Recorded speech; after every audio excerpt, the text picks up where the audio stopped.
आयपीएलच्या इतिहासामध्ये 2026च्या आयपीएलने सर्वाधिक रेकॉर्ड केलेले आहेत मित्रांनो, आणि त्यामुळे तुम्हाला हमखास परीक्षेमध्ये प्रश्न विचारला जाऊ शकतो. म्हणून तर आयपीएल 2026 परीक्षा माहिती या व्हिडिओमध्ये आपण बघणार आहोत. सगळी परिपूर्ण माहिती तुमच्यापर्यंत पोहोचवली जाणार आहे. बघा ना, एकूण सामने 74 खेळले गेले या 2026च्या आयपीएल मध्ये. वेगवान गोलंदाजांचे बळी म्हणजे जे फास्ट बॉलर्स असतात ना, त्यांच्याद्वारे एकूण 602 बळी घेतले गेलेले आहेत, विकेट्स केल्या गेलेल्या आहेत. यानंतर मग फिरकी म्हणजे स्पिनर बॉलर्स जे आहेत त्यांनी 233 विकेट्स घेतलेले आहेत. चौकार म्हणजे एकूण चौके 2332. गरजेचं नाही आकडा, पण जवळपास तरी लक्षात ठेवा ना. बघा ना, आणि षटकार म्हणजे छक्के एकूण 1426 म्हणजे 1500च्या जवळपास छक्के मारले गेलेले आहेत. विशेष म्हणजे शतक म्हणजे 100 रन 15 वेळा केले गेलेले आहेत. तर अर्धशतकी म्हणजे 154 केल्या गेलेल्या आहेत. परीक्षा माहिती फार महत्वाची आहे. पॉज करायचं, स्क्रीनशॉट काढून घ्या आणि जे जे मुद्दे मी तुम्हाला सांगतो ते अक्षरशः टिपून घ्या. Overall run rate 1.85. हा का महत्वाचा आहे? कारण 18 वर्षांत सर्वाधिक रन रेट होता हा. त्यामुळे या मुद्द्यावर तुम्हाला प्रश्न विचारला जाईल. या व्यतिरिक्त सर्व 10 संघांपैकी 14 खेळाडूंनी ठोकली एकूण 15 शतके.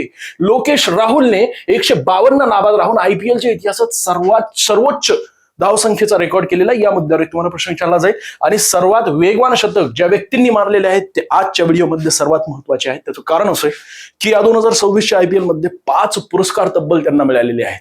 आणि 2008 पासून 2026 पर्यंत झालेल्या सर्व आयपीएल मध्ये एकाच आयपीएल मध्ये सर्वाधिक पुरस्कार मिळवणारे व्यक्ती ते म्हणजे कोण?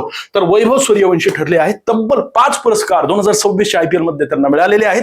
राजस्थान विरुद्ध हैदराबाद एकूण 36 चेंडूंमध्ये त्यांनी सर्वात वेगवान शतक केलेलं आहे मित्रांनो. आणि वेगवान अर्धशतक उर्विल पटेल चेन्नई विरुद्ध लखनौ 13 चेंडूंमध्ये केला. 200 वर धावा तब्बल बघा ना, या ठिकाणी तुम्हाला दिसत आहेत. एकूण 74 सामन्यांपैकी 200च्या वर धावा 61 वेळा केल्या गेलेल्या आहेत. आणि यांना चेस केलंय 16 वेळा. म्हणजे 200च्या वर धावा केल्या तरी सुद्धा चेस करून म्हणजे जिंकलेले आहेत 16 वेळा. विराट कोहली यांनी केला जो विक्रम या 2026च्या आयपीएल मध्ये आजपर्यंत कुणीच केला नाहीये. ते म्हणजे केवळ बंगळुरूसाठी खेळताना T20 9000 धावांचा पल्ला गाठणारा व्यक्तित्व ठरलेला आहे. महेंद्रसिंग धोनी पहिल्यांदाच या आयपीएल मध्ये हजर नव्हते मित्रांनो, किंवा अनुपस्थित होते. तुम्हाला या मुद्द्यावर सुद्धा प्रश्न विचारला जाऊ शकतो. 2026 मध्ये ऑरेंज कॅप आणि पर्पल कॅप ज्यांनी जिंकली, आणि त्याचसोबत पहिल्यांदा ज्यांनी ऑरेंज कॅप आणि पर्पल कॅप जिंकली होती त्यांची नावं तुम्हाला स्क्रीनवर दिसतात. ऑरेंज कॅप ज्यांनी जिंकली ते म्हणजे वैभव सूर्यवंशी, ज्यांनी या 2026 मध्ये 5 वेगवेगळे पुरस्कार मिळवलेले आहेत. 776 धावा त्यांनी केल्या आहेत मित्रांनो. आणि पर्पल कॅप म्हणजे सर्वाधिक बळी जे घेतात, विकेट्स जे घेत असतात त्यांना मिळत असते कागिसो रबाडा. गुजरातकडून खेळत असताना त्यांनी 29 बळी घेतलेले आहेत मित्रांनो. पहिल्यांदा ज्यांना ऑरेंज कॅप मिळाली होती त्यांचं नाव शॉन मार्श, 616 धावा त्यांनी केलेल्या आहेत. पर्पल कॅप सोहेल तन्वीर 22 बळी त्यांनी घेतले होते 2008ला राजस्थान रॉयल्स यांच्याकडून ते खेळत होते. या व्यतिरिक्त सर्वाधिक वेळा ऑरेंज कॅप ज्यांनी मिळवली तब्बल 3 वेळा, त्यांचं नाव लक्षात ठेवा, डेव्हिड वॉर्नर.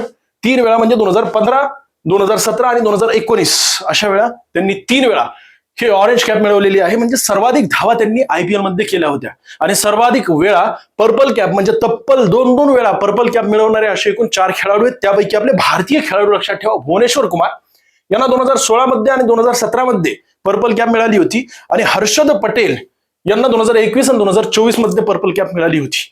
या व्यतिरिक्त हे दोघेही डेव्हिड वॉर्नर म्हणा किंवा अजून डेव्हिड ब्रावो चेन्नईचे आणि कागिसो रबाडा हे सुद्धा महत्वाचे. आता सुद्धा 2026 मध्ये त्यांनी पुरस्कार मिळवलेला आहे. तुम्हाला स्क्रीनवर जे दिसते माहिती ही सुद्धा फार महत्वाची. पुरस्कार यामध्ये बघा ना, इमर्जिंग प्लेअर वैभव सूर्यवंशी तब्बल 5 पुरस्कार मिळवण्यापैकी हा एक पुरस्कार त्यांना. राजस्थानकडून 20 लाख रुपयांचा पुरस्कार मिळाला. सर्वाधिक डॉट चेंडू मोहम्मद सिराज 10 लाख रुपये त्यांना मिळालेले आहेत. 172 डॉट चेंडू त्यांनी दिलेले आहेत. आणि कॅच ऑफ द सिरीज यामध्ये मनीष पांडे यांनी 10 लाख रुपये मिळवले. सर्वोत्कृष्ट कॅच त्यांनी घेतला होता ऑरेंज कॅप वैभव सूर्यवंशी 10 लाख रुपये, purple cap Kagiso Rabada 10 lakh रुपये आणि सर्वाधिक षटकार वैभव सूर्यवंशी 10 लाख रुपये. एकूण 63 षटकार त्यांनी मारले. आणि व्हॅल्युएबल प्लेअर वैभव सूर्यवंशी 15 लाख रुपये त्यांनी मिळवलेले आहेत. तुम्हाला कमेंट करायची की 2026 आयपीएल किती होतं. आणि त्याचसोबत ज्यांनी जिंकलं त्यांना एकूण पुरस्कारामध्ये म्हणजे ज्या टीमने आयपीएल जिंकली त्यांना पुरस्कारामध्ये किती रुपये रक्कम मिळाली आणि उपविजेते जे होते त्यांना किती रुपये रक्कम मिळाली. व्हिडिओ आवडला असेल तर लाईक करा, जास्तीत विद्यार्थ्यांना शेअर करा. अशाच प्रकारची अत्यंत महत्वाची माहिती बघण्यासाठी अजूनही फॉलो केलं नसेल, अजूनही सबस्क्राईब केलं नसेल तर करून टाका.